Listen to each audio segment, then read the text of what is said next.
vamos a hablar hoy de qué es la lectura crítica, pero más que nada, cómo se hace una síntesis. Bueno, primero que nada tienes que recordar que las estrategias de lectura son algo que se tiene que aplicar de manera constante, que no es algo que tú apliques una vez y después ya no lo hagas, y que además para lograr este tipo de lectura crítica se requiere también pues la práctica constante. Incluso aquí podemos ver que hay pasos, ahorita vamos a revisar.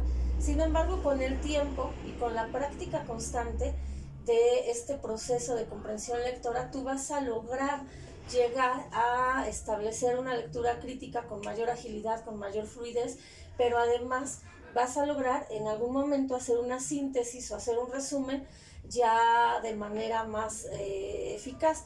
Al principio es difícil porque las estrategias de lectura generalmente o no las aplicamos o no las conocemos o a veces nos brincamos ciertos pasos, ¿no? Entonces, bueno, como ya sabes, hay pasos antes de leer, durante la lectura y después de leer.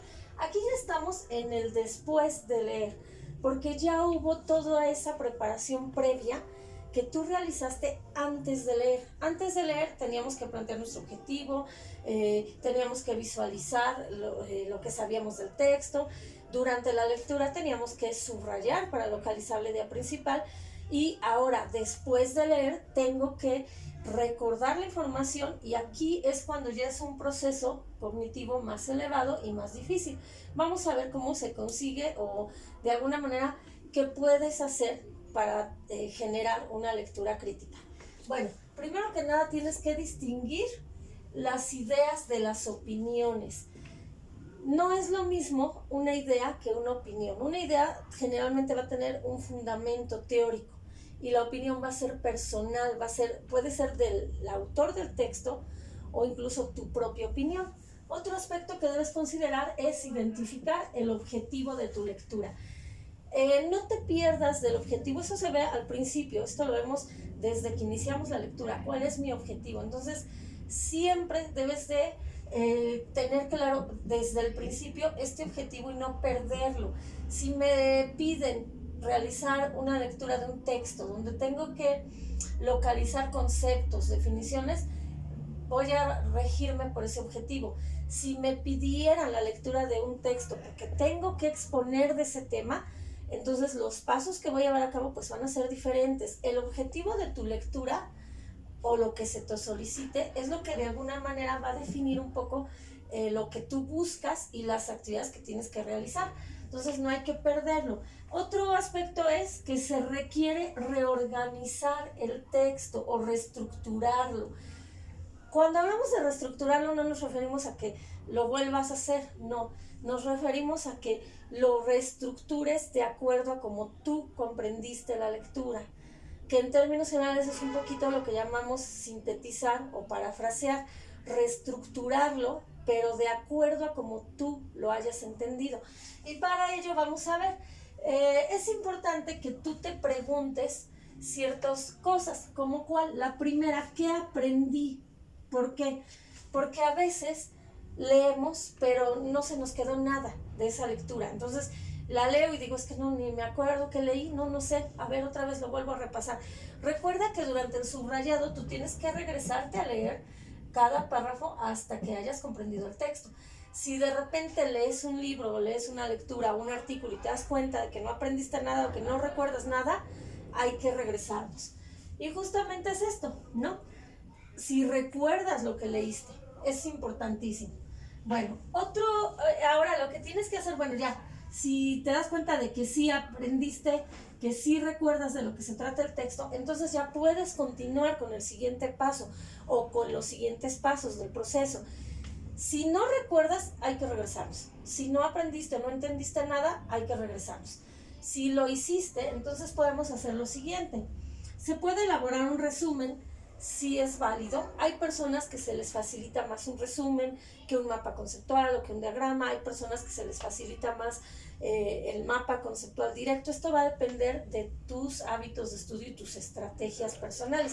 Lo recomendable es que se haga un resumen para que de ahí puedas tú abstraer los conceptos más importantes. Ya que hiciste tu resumen, entonces sí, procedemos a hacer una síntesis, que es lo que vamos a ver enseguida. Y el último paso, que es el más elevado. ¿Por qué es el más elevado? Porque hacer un organizador gráfico, como un mapa conceptual, un diagrama, un cuadro sinóptico, requiere un proceso de organización de las ideas, de jerarquizarlas, de estructurarlos, de darle un sentido lógico y coherente. Y además abstraer solo conceptos principales o ideas esenciales. Entonces ya es el paso más elevado. Pero continuamos aquí. Primero hacemos la síntesis y después hacemos pues el organizador gráfico. Ahora vamos a ver qué es una síntesis. Bueno, la síntesis en realidad va a ser una exposición muy breve de un resumen. Incluso es más corta todavía que el resumen. Haces tu resumen y la síntesis va a ser todavía más corta, más abreviada, siempre y cuando conserves la esencia del autor o las ideas que te transmite el autor. Entonces vamos a ver, por ejemplo, aquí, sí tiene que quedarte muy claro que no es una transcripción literal del texto. ¿A qué nos referimos con esto? A veces creemos que una síntesis es copiar fragmentos de la lectura tal y como los dice el autor. No, la síntesis no es copiar el texto. Eso no es una síntesis. En dado caso, eso sería hacer citas textuales. Cuando tú copias algo del texto, eso no es sintetizar, eso es citar al autor. En este caso, la síntesis no es hacer esto. La síntesis más bien es realizarlo con tus propias palabras. Y esto lo vamos a encerrar. Aquí tú vas a leer la lectura, la vas a entender, la vas a analizar, vas a hacer un resumen. Quizás aquí sí usas las palabras del autor en el resumen, pero ya acá en la síntesis vas a utilizar tus propias palabras, que es un poquito lo que llamamos también parafrasear el texto, hacerlo con mis propias palabras, lo que yo entendí, sin modificar la idea del autor, escribirlo como lo estoy entendiendo. Bueno, y vamos a ver qué reglas existen. La primera es eliminar el texto innecesario. A veces hay textos que tienen ejemplos, que a lo mejor tienen otros datos que no me interesan, tomando en cuenta lo que decíamos aquí, de tu objetivo. Entonces, bueno, lo quitamos. Si es información que no necesito yo para lo que me están pidiendo, lo quito. Otra regla es eliminar la información que sí es importante. Sí puede ser que sea importante, pero se repita, sea repetitiva, sea redundante. A veces también encontramos textos que repiten mucho la información. Hay textos, por ejemplo, de historia, de sociología, que son repetitivos. Entonces hay que quitar esa información que ya está repetida, aunque sea importante, pero si ya la pusimos y ya lo señalamos, pues lo quitamos, no tiene caso ponerlo. Y lo más importante, que este es el paso más difícil, sustituir series por texto, pero aquí por texto que las incluya con tus propias palabras. Bueno, ¿aquí a qué nos referimos con series? Nos referimos, vamos a ponerlo más acá, nos referimos a fechas, por ejemplo, fechas, nombres de lugares, personajes, etcétera, ¿no? Aquí en este caso tal vez podamos dar una idea general sin entrar en tantos detalles.